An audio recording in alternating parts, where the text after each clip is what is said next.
आपने सुना होगा कि मोबाइल से रेडिएशंस निकलती है जो कि हार्मफुल रहती हैं, या हो सकता है आपने किसी को सुनाया भी हो। लेकिन क्या वाकई में ये सच है? और हाँ, आपके मोबाइल से कितनी रेडिएशंस निकलती है, कैसे चेक करना है, वो भी आज आपको समझा दूंगा। सबसे पहले यही चेक कर लेते हैं, आप अपने मोबाइल फोन की अभी चेक करें रेडिएशंस कितनी निकलती हैं। उसके लिए आपको पता होना चाहिए सार वैल्यू का, यानी कि स्पेसिफिक एब्जॉर्प्शन रेट, मतलब आपकी बॉडी कितना एब्जॉर्ब कर रही है उन रेडिएशंस को। जैसे कि अगर मैं एग्जांपल लेके बताऊं, आपके जो मोबाइल फोन के या जो भी आप स्मार्टफोन यूज कर रहे हो, वहां से जो वेव्स निकल रही हैं, जो रेडिएशन है, वो इलेक्ट्रोमैग्नेटिक वेव्स हैं। क्योंकि आप जैसे किसी से बात करो, कनेक्ट कर रहे हो, कैसे करते हो? मोबाइल फोन टॉवर कैसे कम्युनिकेट करते हैं? Electromagnetic waves. लेकिन उसमें भी कौन सी कैटेगरी है, क्योंकि वो वेव्स भी तो कई तरह के हैं। उसमें आती हैं रेडियो फ्रीक्वेंसी वाली वेव्स, RF वेव्स या फिर रेडियो फ्रीक्वेंसी वेव्स बोलो। अब ये इन वेव्स की बात करेंगे। हमारे इंडिया में जो भी मोबाइल आ रहे मैन्युफैक्चर होके आते हैं, उनके लिए एक स्पेशल लिमिट सेट करी गई है। उससे पहले आप चेक कीजिए आपके मोबाइल का SAR वैल्यू कितना है। आप कैसे चेक करोगे? *#07#। आपके स्क्रीन में आपके सामने SAR वैल्यू आ जाएगी। अगर आप आईफोन यूज कर रहे हो तो *#07# के बाद कॉल वाले बटन पे क्लिक कर लेना, तो आपको वहां पर आपकी जो डिटेल्स हैं वो देखने को मिल जाएंगी। अब आपने SAR वैल्यू जरूर चेक करी होगी, और आपके जो मोबाइल की SAR वैल्यू है वो 1.6 से कम आपको देखने को मिल रही होगी। ऐसा क्यों? क्योंकि यहाँ पे सेट करा गया स्टैंडर्ड कि बड़ी रिसर्च करने के बाद कि 1.6 या इससे ज्यादा नहीं होनी चाहिए। अगर ऐसा होगा वो हमारे लिए इफेक्टिव रहने वाली, तो 1.6 से कम होनी चाहिए। और आपके मोबाइल में जरूर 1.6 से कम देखने को मिल रही होगी। मैं भी 2-3 स्क्रीनशॉट आपसे शेयर कर रहा हूँ, जो मेरे पास 2-3 मोबाइल है वहां के स्क्रीनशॉट पे शेयर करूंगा। वहां पर आप वैल्यूज देखोगे, वैल्यूज वेरी कर रही हैं, लेकिन 1.6 से कम ही है, यानी कि सेफ है। लेकिन फिर भी अगर आप किसी, क्या पता आपको जो मोबाइल फोन है वहां पे 1 पॉइंट कुछ आ रहा होगा, ऐसा देखने को भी मिला है। और कुछ मोबाइल फोन तो ऐसे जब 0.35 0.45 इतनी कम वैल्यू देखने को मिल रही है। इसका मतलब वो और ज्यादा बेटर मोबाइल फोन आप उन्हें कह सकते हो, ज्यादा बेटर स्मार्टफोन आप उन्हें कह सकते हो। खैर, ये तो बात हो गई कि SAR वैल्यू आपके मोबाइल कितने रेडिएशंस निकाल रहा है वो आपने चेक कर लिया। आपने घर के सभी मोबाइल फोन को ऐसे चेक कीजिए और वैल्यूज चेक कीजिए किसका SAR ज्यादा है, किसका कम है। और आप कमेंट सेक्शन में बताइए आपके मोबाइल का SAR कितना आ रहा है। अब हम बात करते हैं क्या वाकई में इफेक्ट डालते हैं। इतना तो आपको समझ आएगा, जो वेव्स निकल रही है वो रेडियो फ्रीक्वेंसी वेव्स है, रेडियो वेव्स आपको देखने को मिल रही हैं। अब अगर हम एक बार स्पेक्ट्रम की तरफ ध्यान देंगे, जो हमारे पास इलेक्ट्रोमैग्नेटिक स्पेक्ट्रम आता है, मैं आपको समझाऊंगा डिटेल में। देखिए, दो बातें आपको समझनी है। यहाँ पे कई तरह की वेव्स आपको देखने को मिल रही हैं। जैसे रेडियो वेव से स्टार्टिंग हो रही है, लास्ट में गामा रेज, एक्स रेज भी आपको देखने को मिल रही हैं।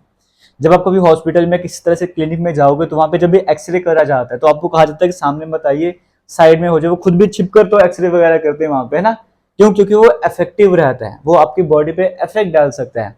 मैं एक्सरेज की बात कर रहा हूँ, और आप देखिए स्क्रीन में, आप देखो कि रेडियो वेव्स एक तरफ और एक्सरेज एंड की तरफ आ रही हैं। अब ये समझिए, रेडियो वेव्स जो आपके मोबाइल फोन से निकल रही है, मैं उनकी बात करूंगा, इनका क्या होता है, वेवलेंथ ज्यादा होती है।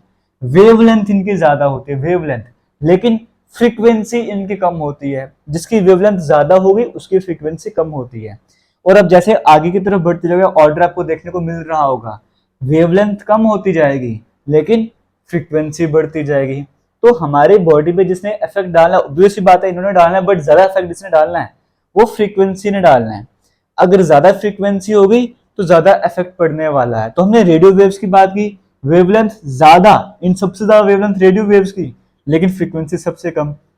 आप आगे जब लास्ट में गामा रेज की बात कर रहे हो, एक्स रेज की बात कर रहे हो, उनकी वेवलेंथ तो कम है लेकिन उनकी फ्रीक्वेंसी ज्यादा है। और ज्यादा फ्रीक्वेंसी होने की वजह से आप अगर उनके सामने आते हो, वेव्स के सामने आते हो, तो वो जो आपकी बॉडी में बॉन्डिंग्स हैं, जैसे DNA की बॉन्डिंग उसको ब्रेक कर देगी, जिसकी वजह से आपको कई तरह की बीमारियां लग सकती हैं, है ना? जो मेजर इश्यूज हैं वो आपकी बॉडी में हो सकते हैं अगर एक्सपोजर होगा डायरेक्ट उन रेज से, क्योंकि फ्रीक्वेंसी ज्यादा है। फ्रीक्वेंसी ज्यादा डेंजरस है, वेवलेंथ ज्यादा डेंजरस नहीं है, ये बात समझनी होगी। और जो रेडियो वेव्स हैं, इनकी वेवलेंथ, फ्रीक्वेंसी जो है वो कम है, हालांकि वेवलेंथ ज्यादा है। लेकिन फिर भी आप अगर ध्यान दोगे तो जो गाइडलाइंस हैं, उन गाइडलाइंस के हिसाब से SAR वैल्यू जो है वो 1.6 वॉट पर किलोग्राम के हिसाब से सेट करी गई, इससे कम ही होनी चाहिए।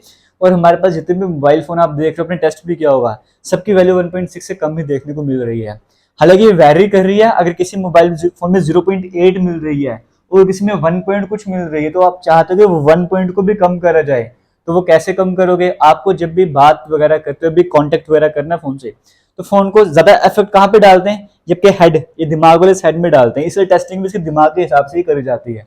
जो भी आप कॉल वगैरह करो, अगर मोबाइल फोन को डायरेक्ट ऐसे टच करो, टच मत करो, थोड़ा सा दूर होकर, थोड़ा सा भी दूर रखोगे ना तो बड़ा ज्यादा इफेक्ट पड़ने वाला है, रेडिएशन को बड़ा ज्यादा सफर करना पड़ेगा पहुंचने के लिए, आप इस हद तक कह सकते हो। तो अगर आप थोड़ा सा कॉन्टेक्ट दूर रखोगे ना तो भी आपके लिए जो बेनिफिशियल रहने वाला है, एक तरह से कह सकते हो SAR वैल्यू कम कर सकते हो। एक सिंपल सा तरीका आपको मैं बता रहा हूँ करने का। तो यहाँ तक आपको ये तो समझ आ गया होगा कि इन वेव्स की तो फ्रीक्वेंसी कम है लेकिन वेवलेंथ ज्यादा है, ज्यादा इफेक्टिव नहीं है। इफेक्टिव वो लास्ट वाले एक्स रेज, गामा रेज वगैरह, और वहां पर डायरेक्टली कहा जाता है कि उनका डायरेक्ट एक्सपोजर होने नहीं, आपको डायरेक्टली मना करा जाता है। तो ये कहानी तो समझ आ गई।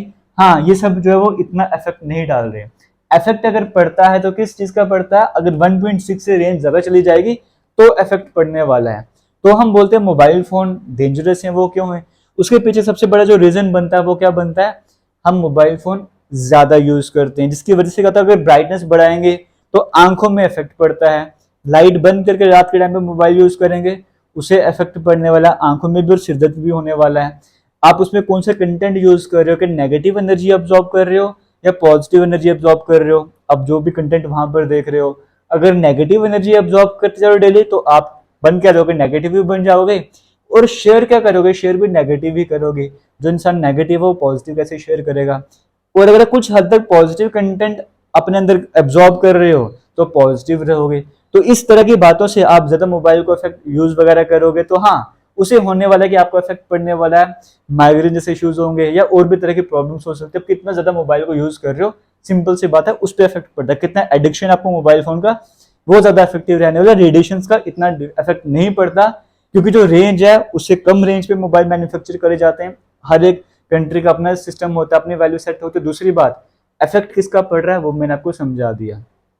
फिलहाल अब आपको यही कहना चाहूंगा कि ज्यादा अगर आपको फोकस करना है, इस पे करना है कि आप मोबाइल कितनी देर यूज करोगे, और जब यूज करोगे उसमें किस तरह की एनर्जी आप एब्जॉर्ब करोगे। और लाइट का ज्यादा ध्यान देना है, ब्राइटनेस का। आप लाइट ऑफ होने के बाद आप मोबाइल फोन को यूज कर रहे हो, वो आंखों में इफेक्ट डाल रहा है, ये चीजें इफेक्ट डालती हैं, इस पर ज्यादा आपको ध्यान देना होगा। तो फिलहाल अगर वीडियो इन्फॉर्मेटिव लगी है, कुछ भी अच्छा लगा है तो वीडियो को शेयर जरूर कीजिएगा, सब तक पहुंचाइएगा। और हाँ, कमेंट सेक्शन में SAR वैल्यू जरूर बताइएगा। थैंक यू, जय हिंद।